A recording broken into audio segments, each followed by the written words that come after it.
항상 그러하듯이 강의 중간에는 거의 주어할 듯 하듯 아니 가사 상태에 빠져있는 사람들이 딱 쉬니까 바로 그 안에서 부활절이죠. 놀라운 반복되는 역사를 다시 한번 보게 됩니다. 아멘. 입장 바꿔서 항상 생각해 볼 필요가 있죠. 하여튼 피교육자가 되면 항상 수동적이 되더라고. 나도 아까 학술대회 할 때 앉아있을 때는 참 이렇게 그러고 앉아있다가 사회 볼 때만 살아나더라고. 자, 문화통합을 이제 우리가 남한과 북한의 이제 문화에 대해서 어느 정도 이제 살펴보면서 그럼 우리가 어떻게 하나가 될 수 있을까? 사실은 교회는 우리가 이제 신경 써야 될 게 남한 사회의 사회 통합뿐만 아니라 남과 북을 아우르는 문화 통합의 사역에 참여해야 됩니다. 그러려면 먼저 문화에 대해서 뭔가 분명한 인식과 태도를 갖고 있어야 돼요. 뭔지를 좀 알아야 되죠. 분석이 가능해야 돼요.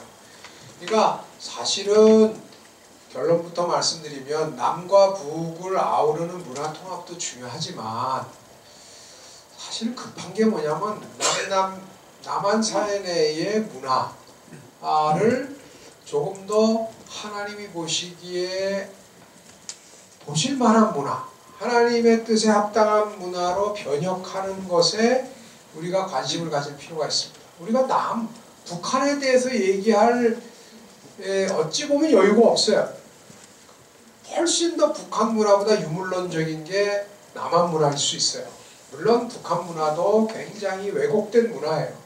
특별히 결정적으로 신학적으로 볼 때 신앙적으로 용납할 수 없는 것은 수령론 중심의 아주 왜곡된 우상숭배 문화이기 때문에 그렇죠.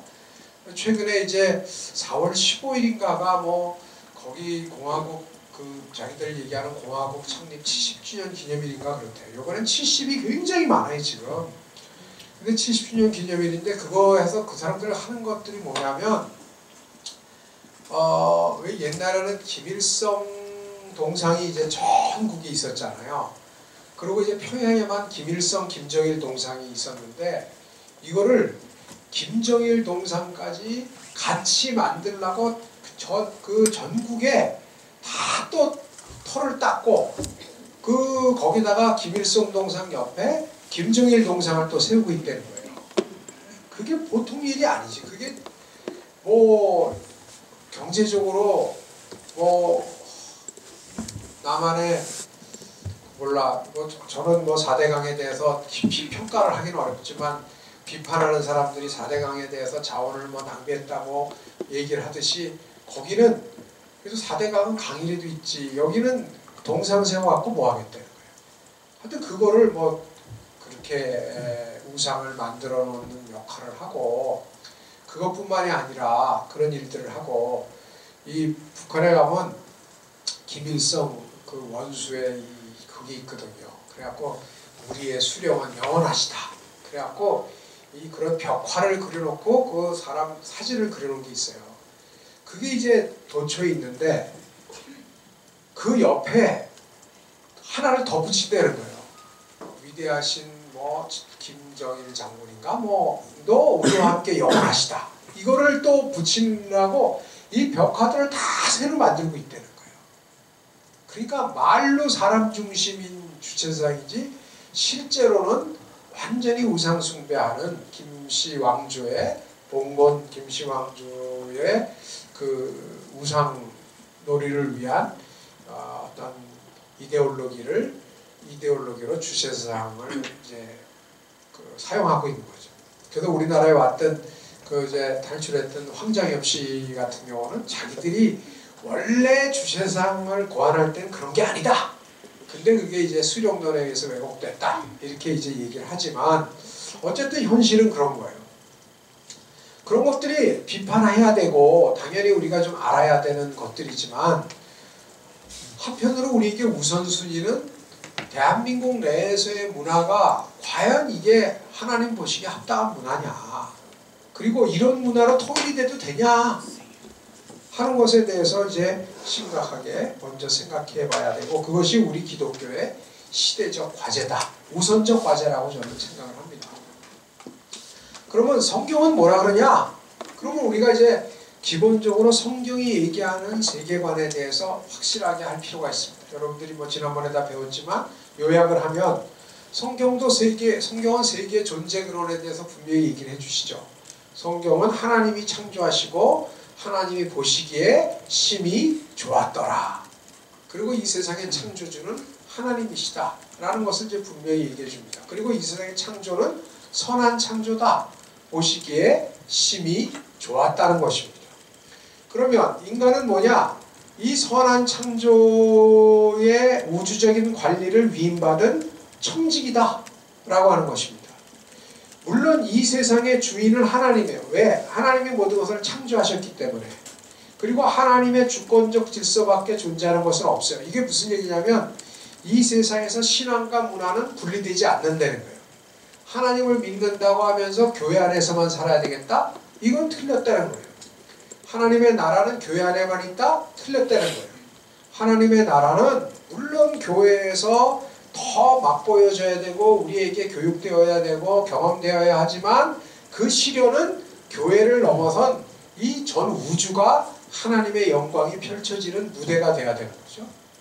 그런 의미에서 그런 일들을 위임받은 게 청직이고, 우리가 이제 종교개혁 500주년 앞두고 있지만 그것을 옛날에는 그냥 성직자 몇 사람이 그런 청직 역할을 거룩한 걸 하는 거고, 나머지 세상에서 나가서 사는 사람들은 그냥 먹고 살기 위해서 어쩔 수 없이 살아가는 거고, 그런 속된 직업을 가지고 있다가 이제 교회에 와서, 거룩한 교회에 와서 성만찬을 받음으로써 조금 사함을 받고 그냥 그렇게 살아가는 것이라고 하는 세계관에서 종교개혁 이후로는 그게 아니고 전 세계가 하나님의 나라이기 때문에 사실은 성직자라고 하는 그 목회자들은 교회 안에서 말씀과 성례전을 중심으로 해서 하나님의 나라를 섬기지만 일반 사람, 모든 사람들은 각자가 하는 영역에서 죽게 하듯 하면 그것이 바로 제사장이다. 왜?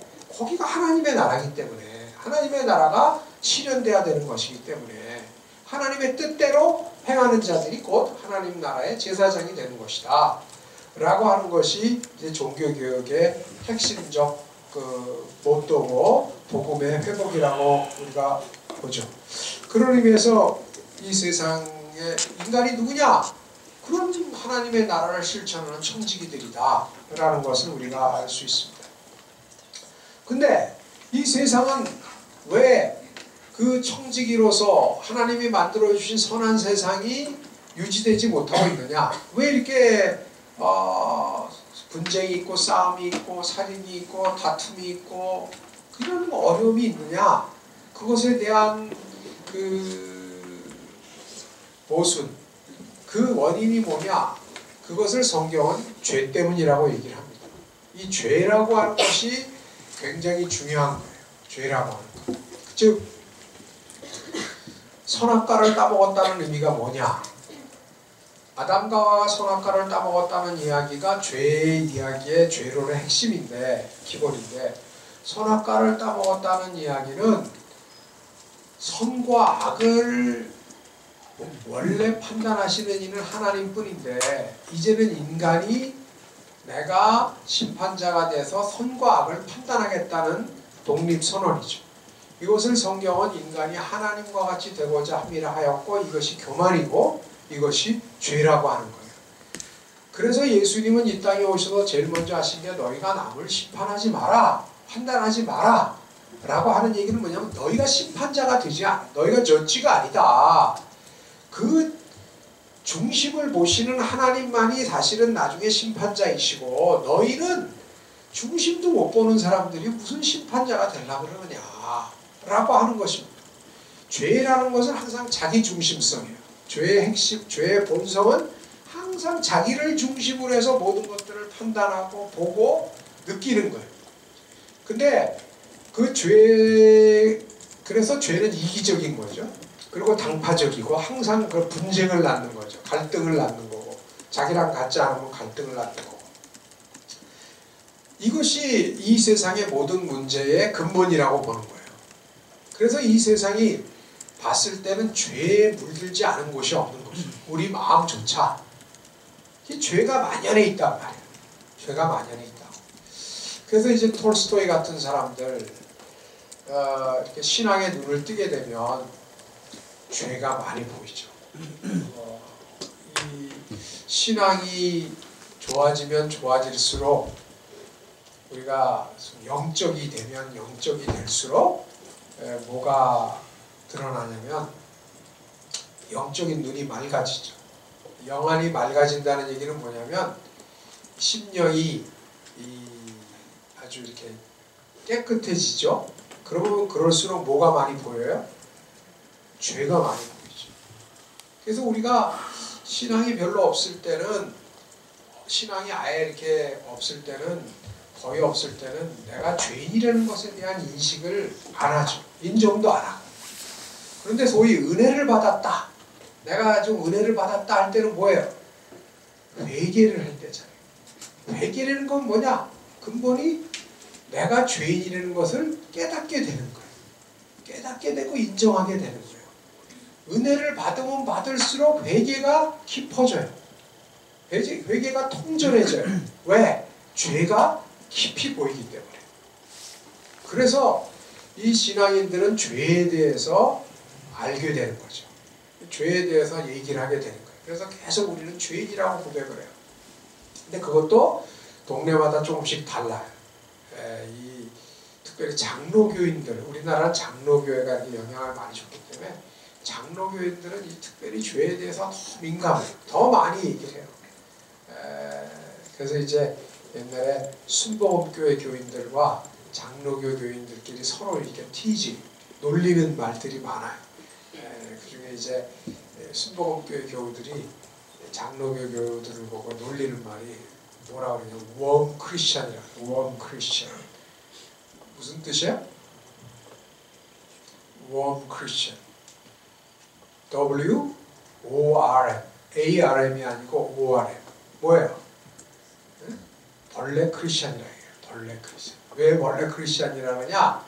그건 따로 아니고 전통적으로 장로교 교인들은 막 부흥해서 은혜 받고 이러잖아요.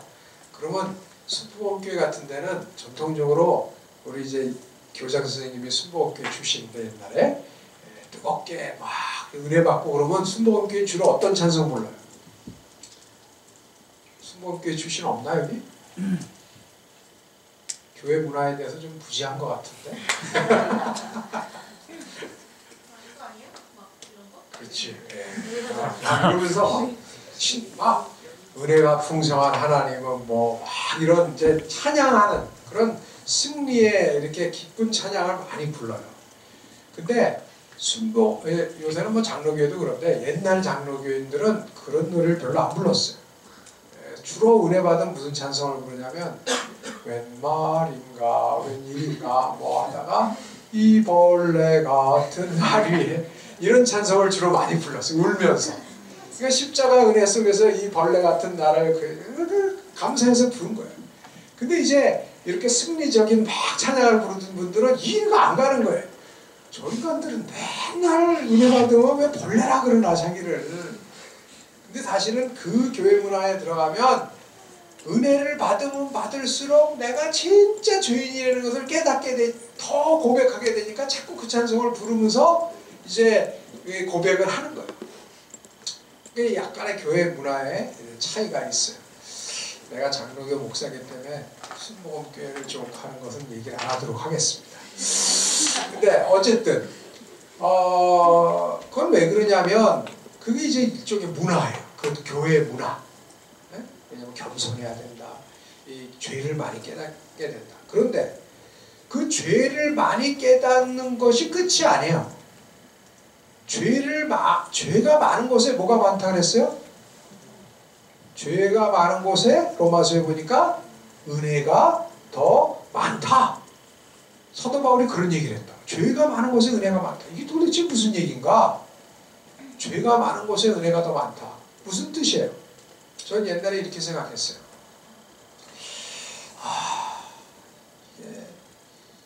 내가 이제 이렇게 목사 안수를 받고 시골에 강원도 시골로 목회를 하러 갔는데 군대 교회에 갔는데 강원도 고성군 주광면 인정리에 있는 이 자그마한 소망교회였는데 그 교회 이름이 소망교회인데 조그만 이제 그 시골에 있는 교회예요. 근데 거기 이제 일반인들도 있고 군인들도 나오는 교회인데 교인들이 참 몇 분 없었어요. 그러니까 진짜 힘들더라고 목회가. 이렇게 서울에서 이렇게 보통 우리 교회들이 서울에서는 그 당시에 다 컸으니까 그냥 몇백 명 이렇게 교회 오는 거는 그냥 당연한 줄 알았는데 막상 이렇게 딱 가니까 어떤 때는 군종병 한 사람만 남을 때가 있어요. 군인들이 훈련 나가고 나면 농번기 돼서 막 바쁘고 그러면은 예배 드리는데 수요예배를 드려야 되는데 군종병 하나랑 나랑 딱 있을 것 같은 거예요. 그때 이제 고민이 뭐냐면 과연 내가 아깝게 준비한 설교를 해야 되느냐 말아야 되느냐. 야, 이 설교 준비 한번 하기 힘든데 내가 이 군종병이랑 둘이 있으면서 이 설교를 해야 되나 말아야 되나. 뭐 이런 쓸데없는 고민까지 할 정도로 상황이 열악했어요. 그래서 내가 나름대로 해도 별로 교회가 부흥을 안 하는 거예요. 근데 보니까 옆 동네에 교회가 막 북적북적하고 이런 교회들을 보니까 이 그분들의 특징은 뭐냐면 이렇게 막 간증, 막 죽었다 살든지 거의 반 죽었다 살든지 뭐 없을 병이 걸렸다 낫든지 막 능력이 있든지 막 이런 그런 막 간증하고 뭐 이렇게 눈에 보이는 역사가 일어나고 이런 데들이 막 이렇게 북적북적한 거예요. 그래서 내가 그때 좀 생각을 했어요. 후회를 한 게 내가 너무 일찍 신학교를 갔나 보다. 죄를 좀 더 짓고 갔어야 되는 건데 세상에서 좀 놀다 갔어야 되는데 그러면 더 놀다 갔으면 간증할 게 많잖아요. 제가 옛날에 이렇게 놀다가 이렇게 극적으로 변화가 됐습니다. 그럼 막 사람들이 아멘 할렐루야 뭐 이러면서 이제 그런 뭔가 센세이셔널한 이게 있으면 좋겠다. 죄가 많은 곳에 은혜가 많다는데 뭐 이런 생각을 했던 적이 잠시나마 있었습니다. 근데 나중에 보니까 죄를 많이 지면 뒤끝이 길더라고요. 죄가 많으면 용서받아도 이 사람이 관성이라는 게 있는 거예요. 그래서 이 관성에서 이 문화에서 벗어나기가 굉장히 쉽지가 않아요. 그래서 우리가 죄를 많이 짓다가 갑자기 회개한 사람들을 간증시키면 안 돼요. 그리고 간증시켰다가 나중에 또 그 짓을 해. 그러면 이게 여러 사람 헷갈리게 하는 거예요. 근데 실제로 말씀에서 죄가 많은 곳에 은혜가 많다는 의미는 뭐냐면 물론 죄가 강력한 거지만 죄보다는 은혜가 훨씬 더 강력하다 하는 것입니다. 그러니까 어떤 사람들은 죄가 이 세상에 죄를 너무 많이 보기 때문에 이 세상에 나가기를 두려워해요. 그래서 14만 4천이 돼서 우리끼리 초막세계 짓고 살자는 욕망 그런 데 넘어가요 자꾸. 그런데 아무리 죄가 많아도 사실은 죄가 커 보여도 하나님께서 이 세상을 포기하지 않으셨다. 왜냐하면 이 세상을 지으시고 그 다음에 더 결정적인 건 뭐냐면 사랑으로 구원을 하셨다. 누구든지 십자가를 믿는 자마다 멸망치 않고 구원을 얻게 하려 하십니다. 그게 하나님의 뜻이란 말이에요. 그러면 이 죄를 극복할 수 있는 것은 하나님의 끊임없는 지속적인 은혜, 사랑 이것이 우리를 붙들어 주는 거죠. 우리가 붙들 것은 이거 하나님의 사랑, 십자가의 사랑. 근데 이제 그것을 붙잡고 살 때 그거면 될 줄 알았는데 실제로 살아보니까 쉽지 않거든. 그러다가 거의 죽어요. 반 죽어. 그런데 반 죽어도 아니 죽어도 사흘 만에 다시 살아나신 부활의 증거를 통해서 우리가 또 소망을 가지는 거예요. 그러니까 우리가 기독교적인 세계관은 이 세상이 눈으로 볼 때는 분명히 문제가 많은 세상이에요. 그러니까 나이밖에 보면 안 돼. 기독교인이 뭐 은혜 받았다 해서 아름다워요. 뭐 아름다운 세상이에요. 그거는 그렇게 이렇게 낭만적으로만 얘기한다면 그거는 틀린 거죠. 우리가 은혜를 아무리 받아도 이 세상 살기가 만만치가 않아요. 이 세상 살기가 만만치가 않습니다. 왜? 죄가 만연해 있기 때문에. 그 죄는 개인적인 죄도 있지만 구조적인 죄도 있어요. 근데 이 구조적인 죄가 이 문화가 나쁘면 그 문화 안에 들어간 사람은 죄 중에 무슨 죄를 많이 져요? 알고 짓는 죄도 있고 모르고 짓는 죄가 있잖아요. 근데 여러분 우리가 짓는 죄 중에 알고 짓는 죄가 많을 거야? 모르고 짓는 죄가 많을 거예요? 모르고 짓는 죄가 어쩌면 훨씬 많을 수 있어요. 특별히 어떤 데 살 때, 구조가 나쁜 구조에 살 때, 부정의한 구조에 살 때, 그 사회에 살면은 거짓말을 안 하면 안 되는 구조. 여러분들이 이제 회사 생활하는 사람들이나 뭐 직장 생활을 하는 사람들이나 같은 얘기지만 하여튼 이런 구조가 안 좋은 구조에 있을 때는 처음에는 걸리다가 나중에 그 일상이 되는 경우가 많아요. 일상이 되는 경우. 내가 군대 가보니까 그때 있을 때 보니까 이제 DMZ 이제 투입전 예배 드리러 가면 철책 경계 쓰는데 철책에 경계 쓰러 들어가기 전에 경계 투입전에 이제 예배를 드리면 기도하면 막 병사들이 아멘 할렐루야 아멘 대단해. 그리고 아멘 할렐루야 하고서 이제 그분 투입 그 한개조 투입하고 나머지 이렇게 가면 이제 자는 상태로 이렇게 눈 감고 있는 거예요. 그리고 이제 뭐 잠든 친구들도 있고 이제 이렇게 눈 감고 이렇게 있으면 나도 이제 나중에 칭찬 안아주려고 같이 이렇게 눈 감고 누워 있는데 조금 있다가 한 몇 분 있다가 이제 애들이 교대하러 들어오면 갑자기 막 하는데 거의 100마디 중에 90마디 이상은 욕이야. 상전 듣지도 못하던 욕을 막 하는 거야. 근데 그 입술이 15분 전에는 무지하게 아멘 할렐루야 하던 입인데 그냥 자연스럽게 몇 분 지나면은 그냥 욕으로 가는 거예요. 처음에는 그게 충격이었지만 문화라고 하는 것은 이렇게 자기도 알게 모르게 그냥 이렇게 묻어가는 거예요. 다. 뭐 욕이 문제가 아니라 우리가 행하는 부정직, 부정의 뭐 이런 것들이 다 구조가 안 좋으면 그냥 가는 거예요.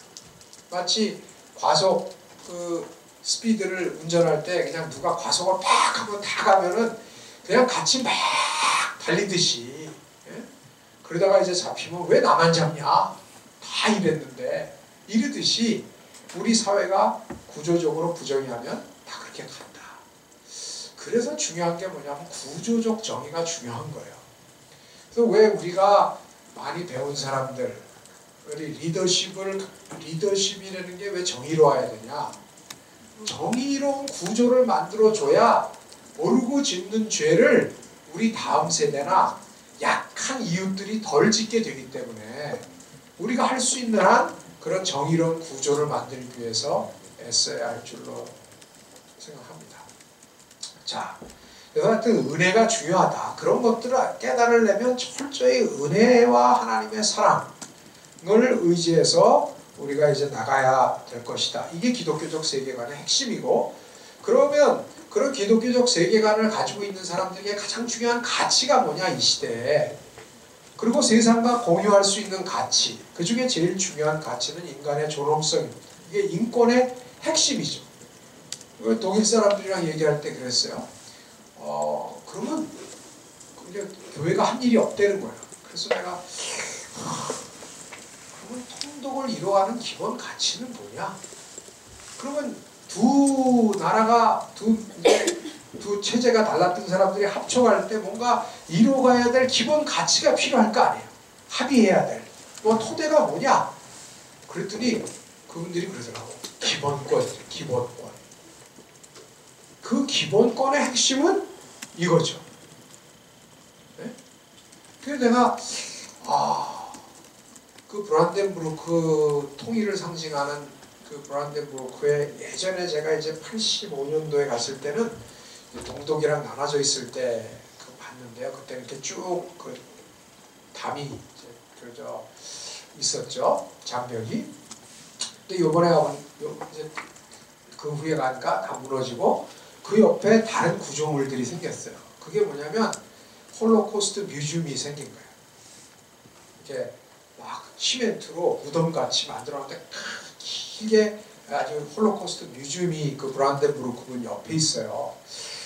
이해가 안 되더라고. 그래서 우리가 그 박명희 교수님이랑 윤영광 교수님이랑 같이 이제 정택 교수님이랑 갔는데 가서 처음에 그냥 당연하게 이렇게 보다가 나중에 보니까 이해가 안 돼. 왜 브란덴부르크 문 옆에 홀로코스트 뮤지엄이 있을까? 응? 우리 하경택 선생이 몇 기? 4기죠? 4기. 네, 4기입니다. 네, 4기에부터 이제 계속되는 조상회, 거의 조상회에 해당하잖아. 그 우리 정치 외교에 지금 이제 대단한 그 업적을 이루고 있죠 지금. 그 브란덴부르크 문 옆에 왜 홀로코스트 뮤지엄이 있는 거예요? 라고 선배한테 물으면 안 되겠죠? 전솔지 씨 한테 물어도 안 되겠지. 굳이 잘 모르겠어요. 모르겠지. 뭐 아이디어 있어요? 나는 처음에는 그냥 별 의미 없이 왔는데 굉장히 이상하더라고. 왜? 독일 통일의 상징에 왜 유대인 학살한 그 홀로코스트 뮤지엄이 거기 있냐고. 여러분들이 이제 비전 출입 가면은 DC 가면은 이제 DC에도 이제 홀로코스트 뮤지엄이 있죠. 거기 뭐 미국 시민권 나중에 가진 사람들도 있고 그러니까 거기 있다고 치고 그것도 조금 사실은 또 가만히 보면 쉽지 않은 얘기예요. 뭐 예루살렘에 있는 거는 이해가 가고 그런데 왜 독일 통일의 상징에 옆에 홀로코스트 뮤지엄이 있을까? 처음에 갑자기 당연하게 생각하다가 갑자기 이상하더라고. 근데 보니까 제 해석은 이거였어요. 제 해석을 하니까 나중에 박 교수님이랑 윤 교수님도 일리가 있다 그러더라고. 그런 거 같다고. 그건 뭐냐면 독일도 우리도 지금 굉장히 사회 갈등이 심하잖아요. 뭐 세대 갈등도 심하고 남북 갈등, 남남 갈등 굉장히 심한데 사실은 우리보다 훨씬 더 심했던 나라들이 많더라고.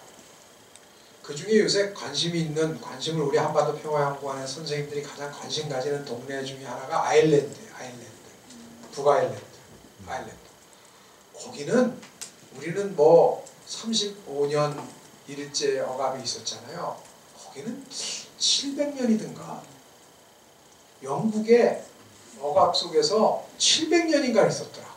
아일랜드는 600년이 넘어 하여튼. 그러니까 그 아일랜드의 그 IRA든지 뭐 이런 거 테러하고 막 이런 것들 보면요, 형제 뭐 가족 이 비극이 얼마 전에도 또 테러도 있었대. 그러니까 우리가 갈등하는 것보다 훨씬 심한 동네가 전 세계에 많아요. 근데 독일 같은 데도 1920년대, 30년대까지만 해도 20년대, 30년대까지만 해도 굉장히 갈등이 심했더라고.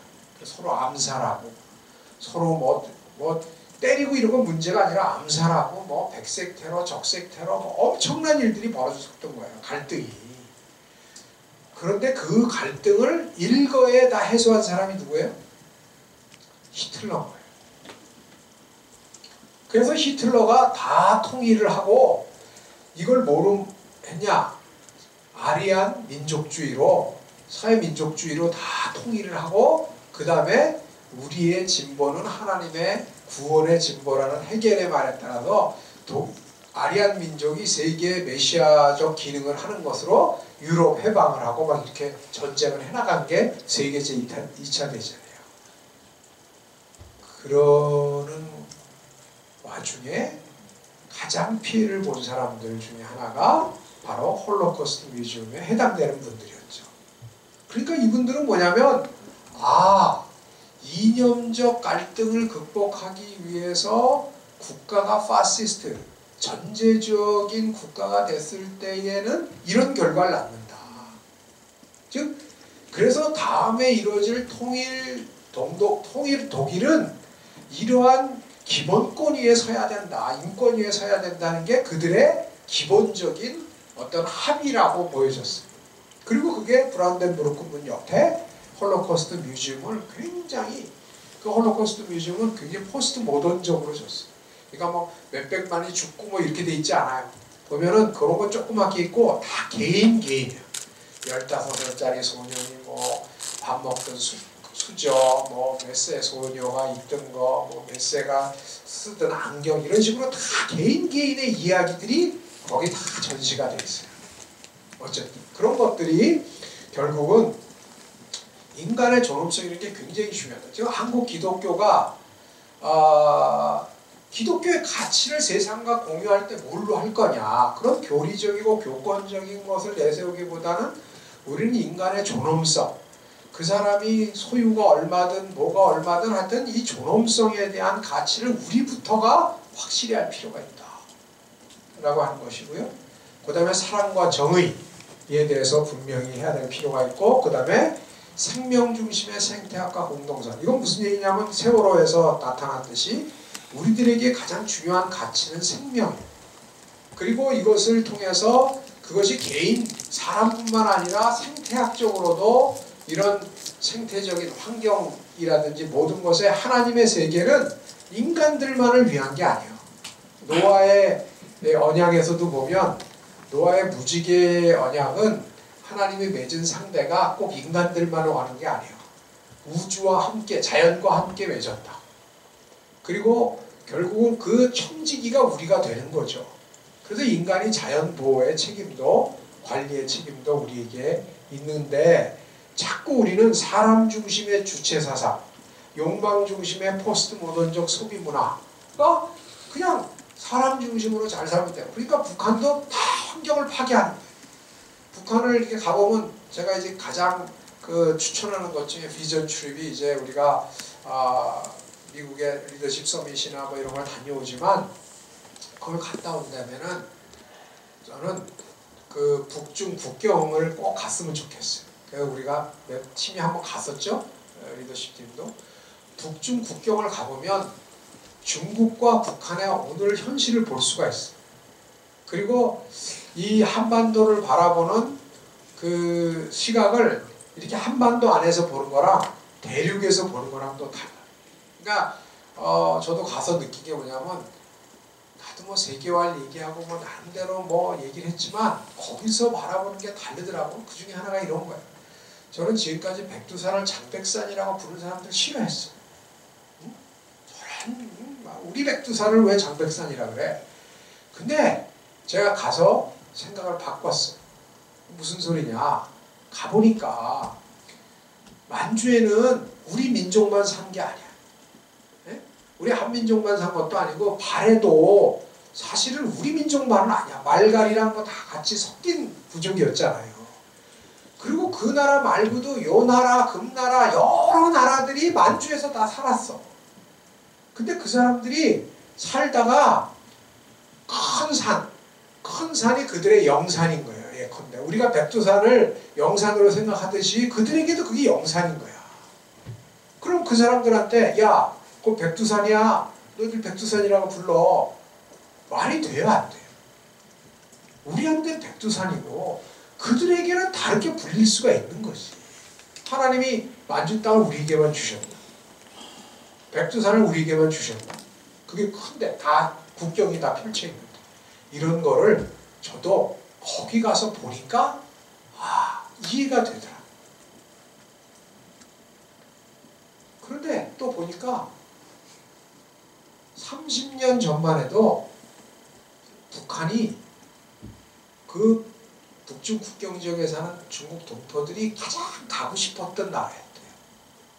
30, 40년 전에. 그래서 우리 조지 워싱턴 대학인가 김영진 박사님이 김 박사님이 그러시더라고. 그분이 김일성 그 사람 제일 많이 처음에 만나고 그런 분 중에 한 분인데 박정희 대통령도 와서 만나고 이제 그런 미국 대학 교수님이셨는데 그분이 꼭 그때 북한에 이제 북한 사람들이 그분을 모시고 들어갈 때는 꼭 북경에 와서 한 바퀴 돌았대. 북경에 와서. 그리고 북한을 갔대. 왜? 북경보다는 우리가 훨씬 낫다. 사회주의권에서 그때 동독과 북한이 제일 낫다는 거예요. 그리고 그때는 70년대 초반까지는 우리보다 잘 살았대. 그래갖고 그렇게 잘 나가던 나라에 그때는 잘 나가서 중국에 사는 동포들이 꿈 중에 하나가 뭐냐면 북한에 가서 사는 거였대. 근데 이민을 잘 안 받아줘갖고 자기 동네에 의사 부부만 청진에 이주를 허락했다는 거예요. 그리고 자기들은 북한 갔다 오는 사람들, 북한 친척들이 오면은 다 동네에 모여서 뭐 하나씩 받는 게 그냥 그 꿈이었다는 거예요. 그게 무슨 생각이냐면 여러분들은 잘 모르겠을 수도 있는데 우리 어렸을 때는 미국에 있는 친척들이 오면은 그냥 연필 한 자로 초콜릿, 껌 이런 거 얻어먹는 게 굉장히 기쁨이었어요. 요새는 미국에서 올 때 뭐 사갖고 올 게 없다고 다 그래요. 왜? 우리 코스코에 다 있으니까. 네? 근데 그때 그랬다는 거예요. 이해가 되더라. 근데 그게 30년 전이야. 30, 40년 전이야. 근데 지금 이렇게 압록강에서 배 타고 내려오다 보면 오른쪽이 중국, 왼쪽이 북한이에요. 오른쪽을 보면 우룰창창, 우룰창창. 왼쪽을 보면 이 땅의 황마음을 벗어서 예? 그 찬양이 그냥 고백되는 진짜 황무합니다.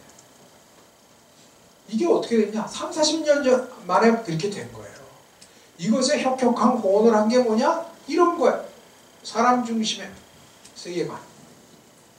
그런 의미에서 그래서 뭐 사람이 저거 하다고 막 자연 다 파괴하고 산에 막 심어라. 그래갖고 다 깠더니 거기 비가 와갖고 그냥 싹 쓸려 내려갖고 홍수가 나서 막 대재앙이 일어나고.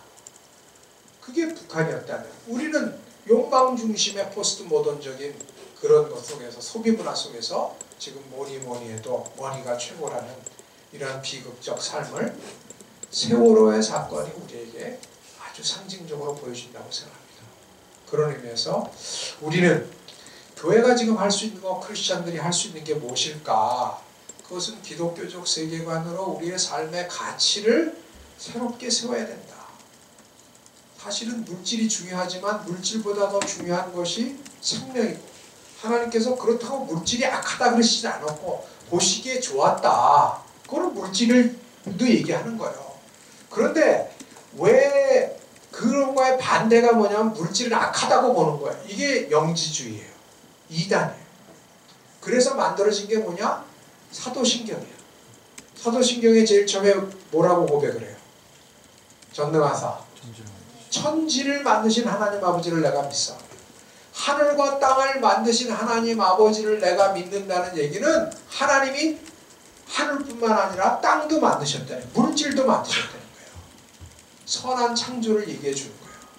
근데 그 선한 창조가 우리의 죄 때문에 우리의 욕망으로 다 이렇게 우리가 그 물질을 오히려 우리의 도구로 사용하지 못하고 우리가 물질의 노예가 되는 이런 죄된 현실을 돌이킨 것, 이것이 기독교인의 구원이고 성화의 과정입니다. 이게 문화 변혁이죠. 구조를 다시 또한 가치를 회복하는 것. 이것이 우리가 북한 선교를 위해서 뭐 여러 가지도 해야 되지만 북한에 대한 비판도 뭐 할 수 있어야 되고 그것에 대한 맹점도 주체사상의 문제점도 다 알아야 되겠지만 그것보다 더 앞선 게 뭐냐? 우리를 개혁해야지.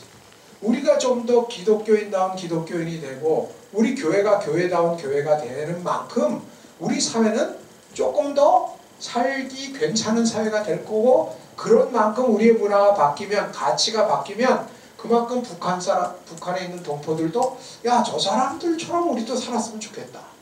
저들이 저렇게 사는 이유가 뭐냐? 근본 가치가 어디서 오는 거냐? 세계관이 어디서 오는 거냐? 살아계신 하나님 아버지를 믿는 믿음이다 라는 것을 함께 고백할 수 있으면 그때 우리가 좀 더 통합적인 통일을 할 수 있을 것이라고 생각합니다. 우리가 사실은 교회를 보고 안타까움이 많잖아요. 그런데 결론적으로 이거는 우리가 서로 공유했으면 좋겠어요. 우리가 교회를 보고 안타까움이 많지만 교회는 뭐예요? 우리 교회가 제대로 되려면 어떻게 해야 돼요? 목사님들이 좀 더 목사님다워져야 되고 장로님들이 장로님다워져야 되고 회개해야 돼요. 그렇지만 동시에 뭐냐? 우리가 다 교회예요. 교회가 교회다워진다는 것은 내가 신앙인다운 신앙인이 되는 것만큼 교회는 그만큼 교회다운 교회가 될 줄로 믿습니다. 그런 의미에서 우리가 북한을 뭐 비판하고 막 이런 것도 중요하지만 우리가 조금 더 신앙인이 있는 사회만큼 변혁이 돼야 되겠고 신앙이 있는 사회만큼 변혁이 되려면 교회가 교회다운 교회로 변혁이 돼야 되겠고 교회다운 교회로의 변혁이 일어나려면 우리의 생각과 느낌과 가치, 즉 우리의 문화가 복음적인 가치와 세계관으로 문화로 변혁되는 역사가 우리 삶 속에서 있어야 될 것이라고 생각합니다. 그만큼 하나님께서 우리에게 우리가 그것을 이루는 만큼 통일의 그날을 앞당겨 주시고 그것이 또한 선물로 다가올 수 있다고 생각합니다. 고맙습니다. 이것으로 마치겠습니다.